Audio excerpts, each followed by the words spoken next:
نحمد و نصلی علی رسولہ الکریم اما بعد اعوذ باللہ من الشیطان الرجیم بسم اللہ الرحمن الرحیم رب اشرح لی صدری ویسر لی امری واحلل عقدۃ من لسانی یفقهوا قولی رب یسر ولا تعسر وتمم بالخیر اللهم اجعلنا من الذين آمنوا وعملوا الصالحات وتواصوا بالحق وتواصوا بالصبر اللهم ثبتنا عند الموت بلا اله الا الله آمین یا رب العالمین. السلام علیکم ورحمۃ اللہ وبرکاتہ. الحمدللہ ثم الحمدللہ. آج ہم سب اس جگہ پہ موجود ہیں اللہ تعالیٰ کے اس کلام کو سننے اور سمجھنے کے لیے. یہ جو سلسلہ ہم نے پچھلے سال شروع کیا تھا، پچھلے سال تو کووڈ کی وجہ سے تراویح پہ اور دوسری چیزوں پہ پابندیاں تھیں. ہم نے دورہ قرآن پورا شروع کیا تھا اور ہم نے ایک حصہ اس کا مکمل کیا تھا رمضان میں، اور اس کے بعد ہم نے اس کو کنٹینیو کیا. اس بار رمضان میں الحمدللہ پچھلے سال کے مقابلے میں چیزیں کافی بہتر ہیں، تو اس لیے یہ سوچا کہ اس سال بھی ہم اس سلسلے کو کریں، لیکن ہم کچھ مخصوص صورتوں کے حوالے سے کریں گے اور چند دنوں کے لیے کریں گے. تو آج پہلی صورت جو ہم نے ڈسائیڈ کی ہے وہ سورہ یاسین کے حوالے سے انشاءاللہ تعالیٰ ہم اس کو کریں گے. سورہ یاسین قرآن مجید کی تو ہر صورت، ہر کلمہ بہت پاورفل، بڑی اہمیت رکھتا ہے. بلکہ کلمہ کیا، قرآن مجید کا تو ایک ایک زیر زبر پیش اس کی بھی ایک بڑی اہمیت ہے، بڑے پاورفل ہے. سورہ یاسین کی بڑی فضیلیت ہمیں ملتی ہیں جو ہم نے سنی بھی ہیں. خاص طور پر بر صغیر میں دو روایات تو بہت ہی عام ہیں.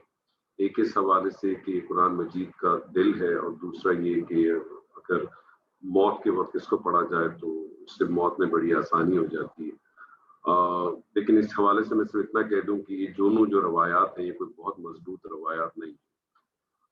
لیکن اس حد تک کسی نے بڑا خوب کہا ہے کہ اگر لوگوں کا اس حوالے سے بھی دل لگ جاتا ہے اور اس صورت کے ساتھ اگر انسان اپنا دل لگاتا ہے اور اسے پڑھتا بھی ہے اور اسے سمجھنے کی کوشش بھی کرتا ہے اس مفہوم کے ساتھ بھی کہ یہ قرآن مجید کا دل ہے، تو اس میں کوئی مذائقہ نہیں ہے. لیکن جو دوسری بات ہے کہ قرآن مجید جو ہے وہ مردوں کو زندہ کرنے کے لیے آیا ہے، تو اس سے کوئی شخص اگر بالکل اپنی موت کے قریب ہو تو اس وقت یہ پڑھ کے اس کی موت نکالنا، اس کی روح نکالنا، یہ بڑی عجیب سی تھوڑی سی بات لگتی ہے مجھے. سورہ یاسین جیسے میں نے آپ سے کہا بڑی پاورفل صورت ہے، مکی صورت ہے، اور مکی صورت کا اسلوب آپ کو معلوم ہے کہ اس میں جو بنیادی سبجیکٹ ہوتا ہے وہ ہمیشہ توحید، رسالت اور آخرت، اس کے اوپر یہ پورا مضمون چلتا ہے. اور اس صورت کے حوالے سے بھی اگر آپ دیکھیں، اس کا اگر مرکزی مضمون اگر آپ دیکھیں تو وہ یہی ہے کہ غیر اللہ کی بے اختیاری اور اللہ کی قدرت، طاقت اور اختیار کو تسلیم کر کے محمد صلی اللہ علیہ وسلم، نبی صلی اللہ علیہ وسلم کی دعوت، اور جو دعوت کیا ہے توحید اور آخرت کی ہے اور قرآن پر ایمان لے کے آؤ، یہ اس کی بنیادی، اس کا مرکزی مضمون ہے. اور پوری صورت جو ہے وہ اسی مضمون کے آس پاس ہی آپ کو نظر آئے گی. اس صورت کی اگر دیکھا جائے تو اس صورت کو بھی جو ہے وہ 6 حصوں کے اندر جو ہے وہ ڈسٹریبیوٹ کر دیا گیا ہے. اور اس کی ڈسٹریبیوشن کچھ اس طرح سے ہے کہ جو پہلا حصہ ہے اس میں آیت نمبر 1 سے لے کر 12 تک ہے، جس میں رسالت کے اوپر جو ہے وہ فوکس ہے، رسالت کے اوپر. اور رسالت کے اوپر جس طرح سے فوکس ہے انشاءاللہ آج ہم اس کو پہلے سیشن کے اندر کوشش کریں گے مکمل کرنے کی. جو دوسرا سیشن ہے، جو دوسرا اس کا پیراگراف بنتا ہے وہ آیت نمبر 13 سے 32 تک بنتا ہے. آیت نمبر جس کے اندر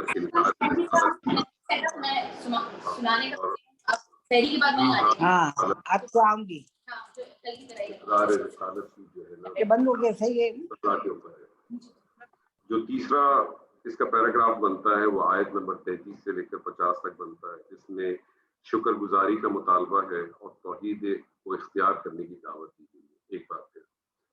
اس کے بعد جو چوتھا پیراگراف بنتا ہے وہ آیت نمبر 51 سے لے کر 68 تک بنتا ہے، جس کے اندر قیامت کے احوال اور جنت اور دوزخ کا ذکر ہے.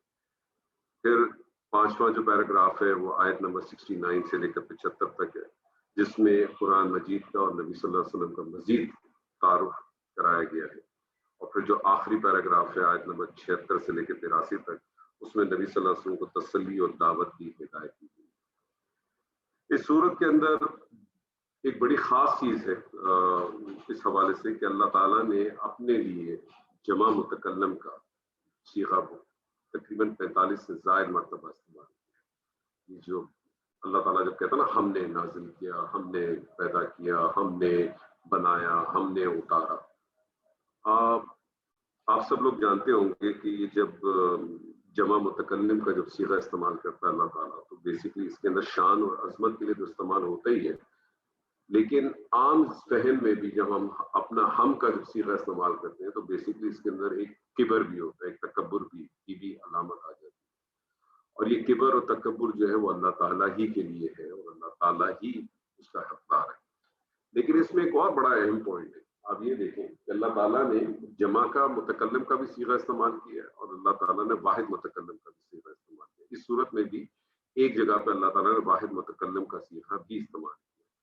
یہ جو جمع متکلم کا صیغہ جب اللہ تعالیٰ استعمال کرتا ہے تو نہ صرف شان اور عظمت تو اپنی جگہ پہ ہوتی ہے، لیکن جو اس سے بڑی اہم چیز ہوتی ہے وہ اللہ تعالیٰ چیلنج کرتا ہے. جب اللہ تعالیٰ کہتا ہے نا انا جعلنا، ہم نے بنایا، اللہ کہتا ہے ہم نے بنایا، اگر تم بنا سکتے ہو تو بنا کے دکھا دو. اسی طرح سے جب اللہ تعالیٰ کہتا ہے انا انزلنا، ہم نے اتارا، تو اللہ ایک چیلنجنگ کرتا ہے آپ کو کہ ہم نے اتارا، اگر تم اتار سکتے ہو تم اتار کے دکھاؤ. اور آپ دیکھیں گے پورے قرآن مجید کا اسلوب آپ کو اسی طرح سے نظر آئے گا. اور اگر آپ سیرت کا مطالعہ کریں اور دوسری چیزوں کا مطالعہ کریں تو آپ کو یہ چیز نظر آئے گی کہ کبھی کسی نے یہ چیلنج کو قبول بھی نہیں کیا. لیکن اللہ تعالیٰ نے جب واحد متکلم کا صیغہ استعمال کیا ہے تو وہاں ایک بڑی خوبصورتی ہے. جیسے اس صورت میں بھی ایک آیت میں آپ کو ملے گا جو اللہ تعالیٰ کہتا ہے نہیں بدونی، میری عبادت کرو. اسی طرح سے ایک بڑی خوبصورت اگزامپل آپ کو ملتی ہے سورہ ذاریات میں، جہاں اللہ تعالیٰ کہتا ہے وما خلقت الجن والانس الا لیعبدون، یعنی میں نے نہیں پیدا کیا انسان اور جنوں کو سوائے اس کے کہ وہ میری عبادت کریں. تو عبادت ایک ایسی چیز ہے وہاں اللہ چیلنج نہیں کر رہا، کیونکہ اللہ کو معلوم ہے کہ یہ جو میرے بندے ہیں نا یہ عبادت کے معاملے میں ان کے ساتھ بڑے مسائل. اور سورج چلتی بھی پوری توحید کے بیس پہ، سب کچھ ہے. جتنے بھی انبیاء ہیں انہوں نے اسی چیز کی جو ہے مسلسل جو ہے وہ دعوت دی ہے اور اسی چیز کو جو ہے نا مسلسل فوکس کیا گیا ہے ہمیشہ. آپ یہ دیکھیں تو اور وجہ بھی یہی ہے کہ وہاں پتہ ہے بہت اچھی طرح سے کہ کس قسم کے لوگ ہوں گے اور کس قسم کی لوگ جو ہے وہ عبادت کے معاملے کے اندر مسائل آ جاتے ہیں. کیونکہ بات وہی آ جائے گی کہ اللہ کو تو مانتے ہیں، اللہ کو تو تسلیم کرتے بھی ہیں، اور اللہ کو جو ہے وہ مشرکین بھی تسلیم کرتا تھا. وَلَئِن سَأَلْتُهُمْ، اگر آپ ان سے پوچھیں من خلق السماوات والارض، کس نے پیدا کیا آسمان اور زمینوں کو، تو وہ کیا کہیں گے یقولون اللہ، ضرور اللہ نے کیا. کیوں؟ اس کی ایک وجہ ہے. اس کی ایک وجہ بنیادی کیا ہے کہ مشرکین مکہ کو بھی دیکھ لیں اور آج کے دوسرے ادیانوں کو بھی دیکھ لیں، اللہ سبحانہ و تعالیٰ کی ربوبیت کے معاملے میں کبھی کسی کو کوئی پرابلم نہیں. یعنی پیدا کرنے والا کون ہے، مارنے والا کون ہے، بارش کون برساتا ہے، زمین میں سے اناج کون نکالتا ہے، اس معاملے سے اس حوالے سے کبھی کسی کو کوئی پرابلم نہیں ہے. اور اس معاملے میں سب کی جو توحید ہے وہ نمبر 1 ہے. لیکن سارا مسئلہ آتا ہے الوہیت کے اوپر. الوہیت کس کی عبادت کی جائے، کس کو سجدہ کیا جائے، کس کی نیاز کی جائے، کس کی نظر کی جائے، کس پہ توکل کیا جائے. کیونکہ یہ بندوں کے افعال ہیں. ربوبیت تو اللہ کے افعال ہیں جن کی بنا پر ہو رہا ہے، لیکن الوہیت یہ بندے کے افعال ہیں جو اس کو الہ بناتی ہیں. اسی لیے جو آپ کے کلمے کے اندر جو نا ہے، جو کلمے کے اندر جو نفی ہے، وہ معبود کی. لا الہ، کوئی معبود ہے ہی نہیں، کسی قسم کا کوئی معبود نہیں. مشرکین مکہ چونکہ جانتے تھے الہ کا معنی، انہیں معلوم تھا معبود کسے کہتے، وہ جانتے تھے اس بات کو. اور اس کا انکار کا مطلب یہ تھا کہ انہوں نے جو اپنے جو رئیسوں کے پاس، جو ان کے مالداروں کے پاس، جو ان کے جاگیرداروں کے پاس جب جو کچھ موجود ہے ان سب کے قانون ختم ہو جائیں گے اور ساری کی ساری تمام کی تمام چیزیں ایک واحد اللہ کے پاس چلی جائیں گی.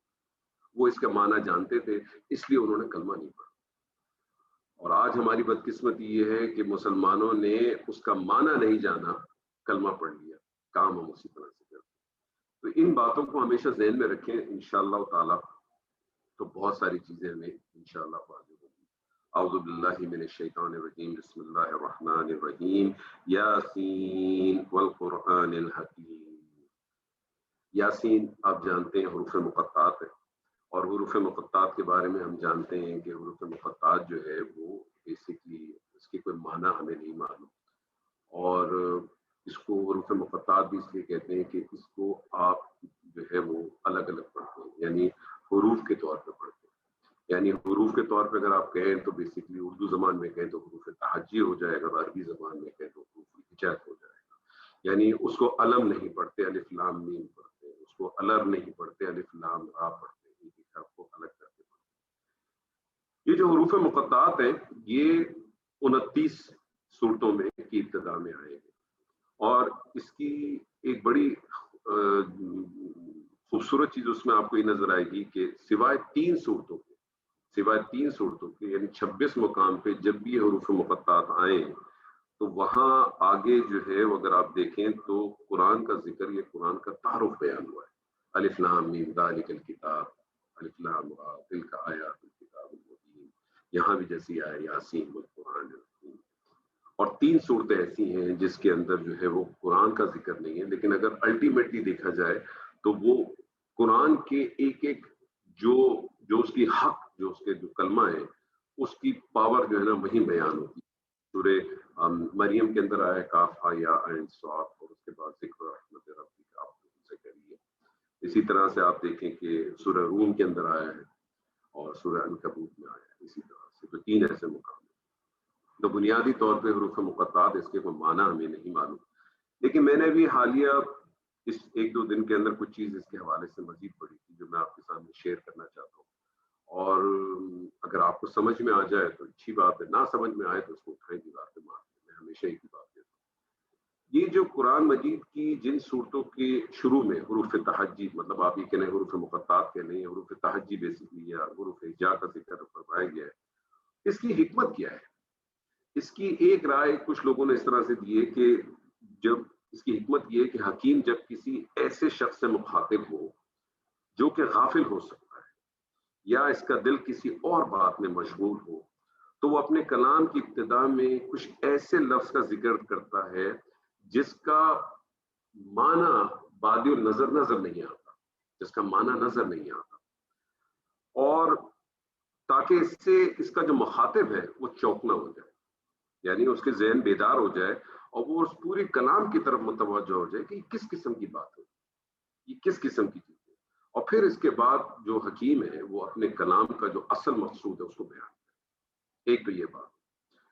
ایک دوسری بات جو مجھے تھوڑی سی میرے دل کو ٹھکی، جو میں آپ کے ساتھ شیئر کرنا چاہتا ہوں، یہ جو حروف ہوتے ہیں، بہت سارے لوگ ایسے ہوتے ہیں جن کو زبان نہیں آتی، جن کو پڑھنا لکھنا بھی نہیں آتا۔ میں خود سعودی عرب کے اندر 30 سال رہا ہوں، ابھی ایک ہفتہ ہی ہوا ہے میں واپس آیا ہوں۔ تو بہت سارے لوگ ایسے ہوتے ہیں جو پاکستان سے تعلق رکھتے ہیں یا انڈیا بنگلہ دیش سے یا دوسری جگہ سے تعلق رکھتے ہیں، جن کی زبان عربی نہیں ہوتی، لیکن وہ عربی زبان بول لیتے ہیں، لیکن وہ پڑھ نہیں سکتے، وہ لکھ بھی نہیں سکتے۔ اب اگر ان کے سامنے کوئی حروف لے کے آیا جائے تو وہ نہیں بتا سکتے کیا۔ ایک ایسا شخص ہے جو جرمنی موو ہو گیا اور اس نے جرمن بولنا شروع کر دیا، ایک ایسا شخص ہے جو برطانیہ یا امریکہ موو ہو گیا، اس نے انگریزی بولنا بیٹھ کے سن کے بولنا شروع کر دی۔ اس کے سامنے آپ کہتے ہیں وائی، یا آپ اس کے سامنے کہتے ہیں زیڈ، یا آپ اس کے سامنے کہتے ہیں ایکس، تو اس کو کچھ سمجھ نہیں آئے گا کہ کیا بات ہو رہی۔ سورہ عنکبوت میں اللہ تعالیٰ نے فرمایا ہے وَمَا كُنْتُ تَتْلُو مِنْ قَبْلِهِ مِنْ كِتَابٍ وَلَا تَخُطُّهُ بِيَمِينِكَ۔ اللہ تعالیٰ فرماتا ہے اس سے پہلے تو آپ کوئی کتاب بھی پڑھتے نہیں تھے اور نہ ہی کسی کتاب کو اپنے ہاتھ سے لکھتے تھے۔ تو جب کسی پڑھے لکھے، یہ آپ دیکھیں کہ یہ جو قرآن مجید ہے یہ نازل کس کی طرف ہوا ہے، یہ اس کے پہلے مخاطب کون لوگ تھے؟ یہ وہ لوگ تھے جن کو اپنی زبان کے اوپر پڑھا، ان کو اس کے اوپر تھا کہ یہ وہ زبان ہے، بلکہ تو کہتے تھے کہ جو عربی نہیں وہ عجمی ہے، گونگا ہے، اتنا ان کو فخر تھا۔ اب ان کے سامنے جب یہ کلام آئے اور جب وہ یہ جانتے ہوں، اور وہ جانتے تھے کہ نبی صلی اللہ علیہ وسلم جو اللہ تعالیٰ فرماتے ہیں وہ امی تھے، پڑھنا لکھنا نہیں جانتے تھے۔ اب ایسے شخص کی زبان سے جب حروف نکلیں گے تو وہ آدمی تھوڑی دیر کے لیے سوچے گا کہ یہ حروف اس کے پاس کہاں سے آئے، اس کو کون سکھا رہا ہے۔ یہ ایک اور اس قرآن کے حق ہونے کا ثبوت ہے کہ یہ قرآن، یہ کلام کہاں سے آ رہا ہے، یہ کس جگہ سے آ رہا ہے۔ تو یاسین، یہ اس حوالے سے حروف مقطعات کے حوالے سے جو دو باتیں تھیں میں آپ کے سامنے میرے کام میں آپ کو شیئر کروں۔ یاسین والقرآن الحکیم، قسم ہے قرآن حکیم کی۔ یہ جو واو ہے یہ واو قسمیہ ہے، اور قسم جو ہے وہ شہادت کے قائم مقام ہوا کرتی ہے۔ قسم جو ہے وہ شہادت کے قائم مقام ہوتی ہے۔ اور قسم سے مقصود کیا ہوتا ہے، اس کی وجہ کیا ہوتی ہے؟ اس بات کا یقین دلانا ہوتا ہے کہ جس کے لیے قسم اٹھائی جاتی ہے اس کی کوئی نہ کوئی دلیل ہوتی ہے جو جواب قسم میں اس کے بعد آتی ہے۔ یعنی جب بھی آپ کو عموماً جواب ملتا ہے، قسم ملتی ہے، تو اس کا ایک جواب قسم بھی ملتا ہے۔ اب یہ اللہ تعالیٰ کا تو ہم کہتے ہیں کہ ہر کلام، اللہ تعالیٰ کا تو ہر جو کلمہ ہے وہ حق ہے۔ اللہ تعالیٰ کو قسم کھانے کی کیا ضرورت ہے؟ اللہ تعالیٰ کا تو ہر ایک میں تو کہتا ہوں اس کا جو زیر زبر پیش ہے وہ بھی حق ہے۔ اللہ تعالیٰ کو قسم کھانے کی کیا ضرورت ہے؟ اللہ تعالیٰ قسم کیوں کھاتا ہے؟ ہم اپنی عام زندگی میں قسم کیوں کھاتے ہیں؟ ہم اپنی عام زندگی میں قسم اس لیے کھاتے ہیں کہ اپنی سچائی کو ثابت کرنے کے لیے کھاتے ہیں۔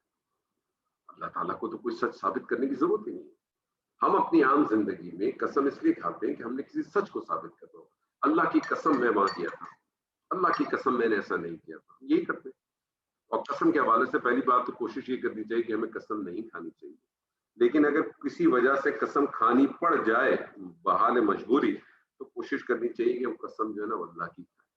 یہ جو ہوتا ہے نا ماں کی قسم، بہن کی قسم، بچے کی قسم، قرآن کی قسم، یہ سب لفظ چیزیں ہیں، ان سے دور رہنا چاہیے۔ تو اللہ تعالیٰ قسم کیوں کھاتا ہے؟ اللہ تعالیٰ قسم کھاتا ہے ہمیں بیدار کرنے کے لیے، ہمیں جھنجھوڑنے کے لیے کھاتا ہے۔ یعنی کوئی بات ہے، کوئی وجہ ہے، کوئی چیز ہے، اللہ ایسی قسم نہیں کھاتا، الٹ نہیں کھاتا اللہ تعالیٰ جب قسم کھاتا ہے۔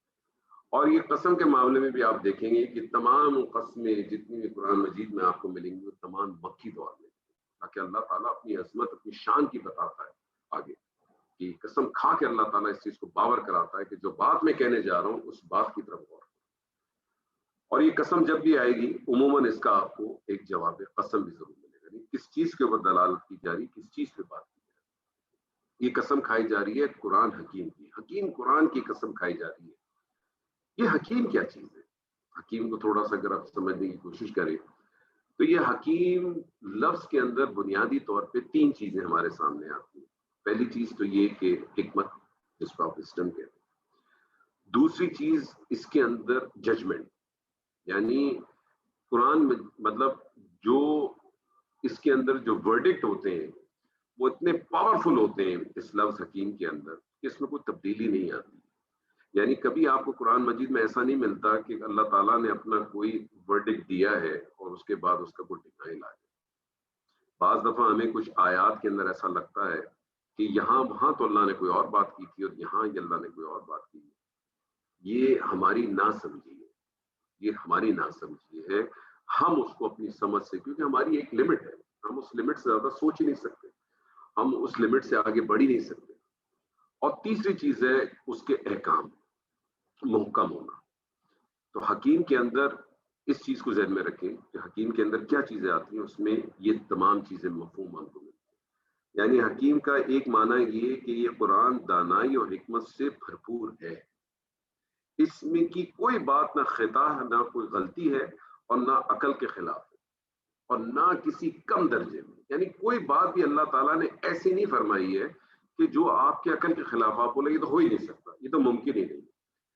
اور ہم میں سے بہت سارے لوگ جو یہاں موجود ہیں آج، ان میں سے بہت سارے لوگ ایسے ہیں کہ جو قرآن کے طالب علم بھی ہیں، بہت سارے لوگ جو ہیں وہ عربی زبان کے بھی، عربی گرامر کے بھی جو ہے وہ ماشاءاللہ طالب علم ہیں، اور بہت سارے لوگوں نے بڑی محنتیں کی، اور ہمیں نظر، اور بہت سارے لوگ اس میں ماشاءاللہ جو ہے وہ پروفیشنل ہیں، کچھ خاص طور پہ جو ڈاکٹرز ہیں، انہوں نے تو اس حقیقت کو اپنی آنکھوں سے دیکھا ہے، انہوں نے اپنی اس حقیقت کو آنکھوں سے دیکھا۔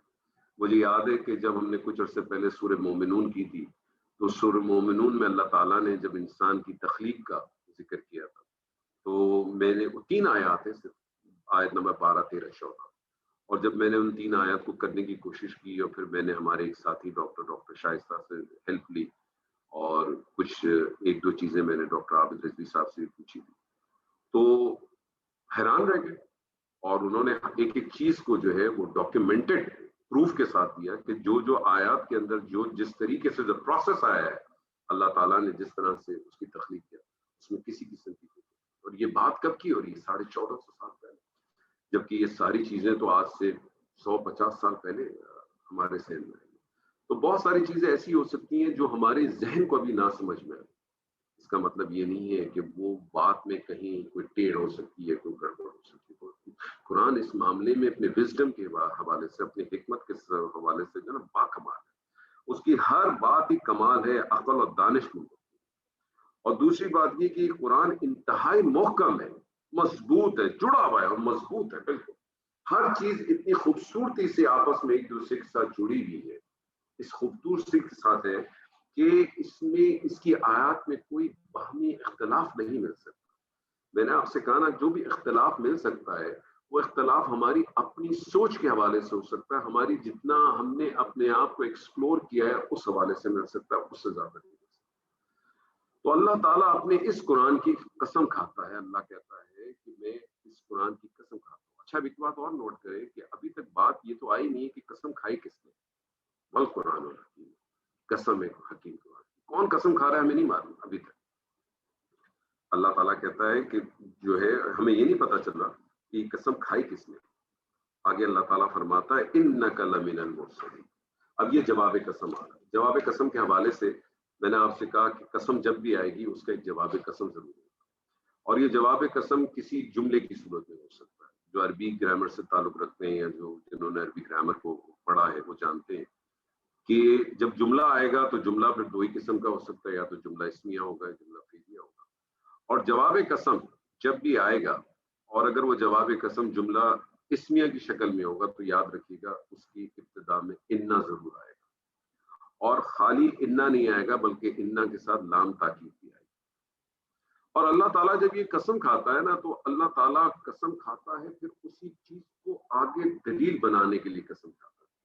جیسے دیکھیں اللہ تعالیٰ نے قسم کھائی والعصر، زمانے کی قسم، آگے اس کا جواب قسم آتا ہے ان الانسان لفی خسر، یقیناً بلا شبہ تمام انسان بلا شبہ بڑی خسارے۔ اب والعصر، زمانے کی قسم، انسان کی جو خسارہ ہے، اللہ کہتا ہے آگے جواب قسم آیا کہ یقیناً بلا شبہ پوری انسانیت جو ہے وہ بہت بڑے خسارے میں۔ تو انسان کا خسارہ کس چیز سے لیں گے؟ انسان کا خسارہ کس چیز سے لیں گے؟ وقت سے لیں گے۔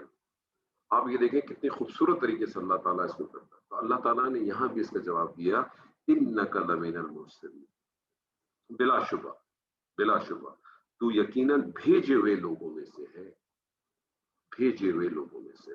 کچھ لوگوں نے اس کا ٹرانسلیشن اس طرح سے بھی کیا ہوا ہے کہ بلا شبہ یقیناً آپ رسولوں میں سے، لیکن اگر رسولوں میں سے ہوتا تو اللہ کو پھر مرسلین لکھنے کی ضرورت نہیں تھی، تو رسولن کر دیتا اللہ، تو رسولن آ جاتا رسولوں میں سے، لیکن نہیں، اس کے پیچھے بھی وجہ ہے، دو وجوہات۔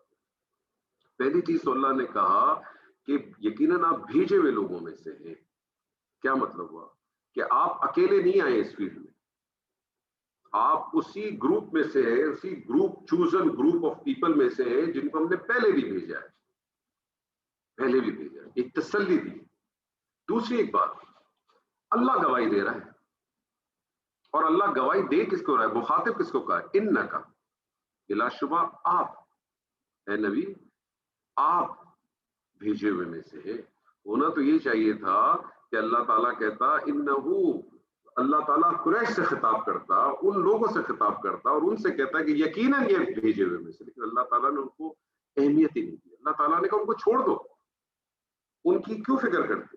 یعنی اس کا مطلب یہ نہیں کہ معاذ اللہ نبی صلی اللہ علیہ وسلم کو اپنے رسول ہونے میں کوئی شک تھا، کسی قسم کا نہیں تھا، بلکہ دراصل یہ ان کفار کی تردید ہے جو نبی صلی اللہ علیہ وسلم کے بارے میں کہتے تھے کہ یہ آپ بھیجے ہوئے نہیں ہیں، آپ رسول نہیں ہیں۔